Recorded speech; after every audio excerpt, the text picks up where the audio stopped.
गुरुजी, क्या आत्मा अमर है? प्रिय भक्तगणों, यहाँ एक विशेष रूप से दुविधा हो रही है।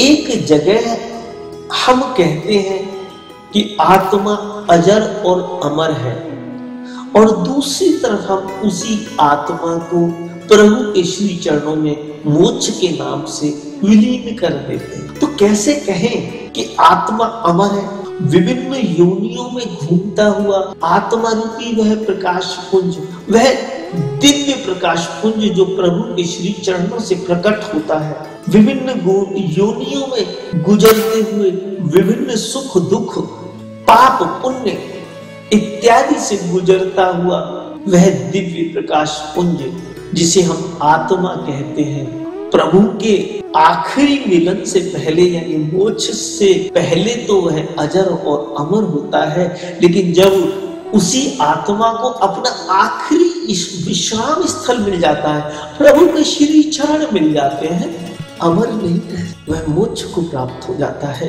प्रभु श्री के को प्राप्त हो जाता है। बहुत दुविधा वाला प्रश्न है। शायद मैं सही व्याख्या नहीं कर पा रहा हूँ देवी अंजलि, मेरे से शायद ये व्याख्या पूरी तरीके से ठीक नहीं हो पा रही है, लेकिन यह वह सच है। अगर मैं उसे आपके सामने प्रकट नहीं कर पा तो आप एहसास नहीं कर पाएंगे। एक तरफ हमारे धर्म ग्रंथ कहते हैं कि आत्मा तो अजर है, अमर है, दूसरी तरफ हमारे वही धर्म ग्रंथ मोक्ष की बात करते हैं। तो जो आत्मा अजर अमर है उसे मोक्ष कैसे मिल सकता है? मेरी अपनी राय है। तो अगर वो अजर अमर रहेगी तो बार बार इन 84 लाख योनियों में गुजरते हुए पाप और पुण्य से जूझते हुए बार बार इसी चक्र में घूमती रह जाएगी और उसे कभी मोक्ष की प्राप्ति नहीं होगी, अपने अंतिम विश्राम स्थल की प्राप्ति नहीं होगी, अपने परमपिता परमात्मा की प्राप्ति नहीं होगी, प्रभु की प्राप्ति नहीं होगी, रोमांच और आनंद की प्राप्ति नहीं होगी, भाव विभोर नहीं हो सकेगी। तो उसे यह सब होने मोक्ष का सहारा लेना पड़ेगा, और जहां मोक्ष का सहारा ले लिया तो वो अमरता खत्म हो गई। मोक्ष तो प्रभु के श्री चरणों में विलीन होने को ही। योनियों में जो घूमने को मोक्ष नहीं कहते। ये 84 लाख योनियों का जो जीवन मरण का चक्र है वह मोक्ष नहीं है, नहीं है, नहीं है। मैं आपको देवी अंजलि इस बहुत सुंदर प्रश्न के लिए साधुवाद देता हूँ, धन्यवाद अदा करता हूँ। शायद बहुत सारे भक्तों के बीच में जो मोक्ष की और आत्मा की अजर और अमर होने की जो दुविधा हुई होगी, मेरी इस व्याख्या से शायद समाप्त हो। जय श्री।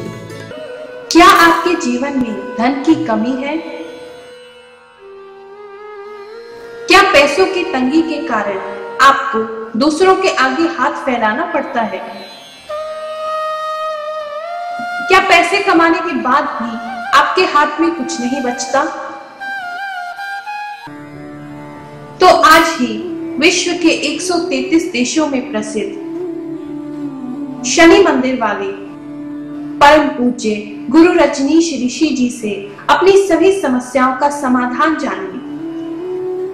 परम पूज्य गुरु रजनीश ऋषि जी से हमारे वैदिक शास्त्रों के अनुसार अपनी परेशानियों को दूर करने के उपाय रेमेडीज जानने के लिए अभी लॉग ऑन करें www.shanidev.us पर। होम पेज पर उपलब्ध एस्ट्रोलॉजिकल एडवाइस बटन पर जाएं।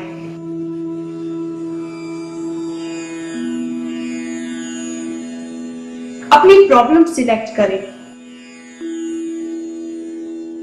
प्रॉब्लम पेज पर जाकर नीचे दिए गए फॉर्म में अपनी बर्थ की डिटेल्स यानी date of birth, time of birth, place of birth भरें। फेस रीडिंग के लिए अपनी फेस का एक फोटो भी लगाएं और हमें भेज दें।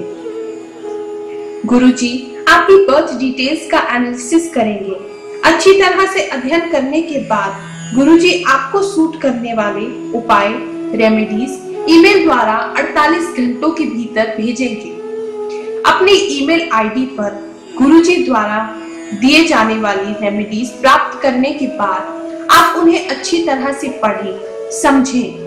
यदि फिर भी आपके मन में कोई संदेह हो या आप गुरुजी से कुछ और डिस्कस करना चाहते हैं तो आप हमारे फोन नंबर 011-450-51710 पर गुरुजी से संपर्क कर सकते हैं। गुरुजी से चमत्कारी उपाय या रेमेडीज जानने की फीस केवल ₹1200 या $24 है, जो कि गुरुजी द्वारा किए जाने वाले विभिन्न सामाजिक कार्य जैसे कि शनि आश्रम निर्माण, मंदिर निर्माण, गौशाला, महायज्ञ, लंगर इत्यादि में प्रयोग किया जाता है। ध्यान रखिए, परम पूज्य गुरु रजनीश ऋषि जी अपने लिए कोई फीस नहीं लेते। हिंदुस्तान में रेमेडीज जानने के लिए आप भगवान शनिदेव के इस कॉर्पोरेशन बैंक अकाउंट में ऑनलाइन ट्रांसफर कर सकते हैं अथवा अपने बैंक से या पास के किसी भी बैंक से RTGS, NEFT ट्रांसफर कर सकते हैं। आप मनी ऑर्डर का भी प्रयोग कर सकते हैं। और जो भक्त इंडिया से बाहर विदेश में है, वह हमारी वेबसाइट www.shanidev.us पर अपने क्रेडिट कार्ड, डेबिट कार्ड का प्रयोग पेपैल के द्वारा कर सकते हैं। पूरे विश्व में लाखों लोग गुरुजी से उपाय जानकर अपने जीवन को सुखी बना रहे हैं। तो आप भी गुरु रजनीश ऋषि जी की शरण में आए और अपना जीवन सुखी बनाएं। इस बात का अवश्य ध्यान रखें कि गुरुजी किसी भी प्रकार का पास्ट, प्रेजेंट या फ्यूचर नहीं बताते। वह केवल आपकी परेशानियों को दूर करने के लिए, आपके भाग्य को चमकाने के लिए, आपके फ्यूचर को बेहतर बनाने के लिए उपाय सुझाते हैं। जय शनिदेव।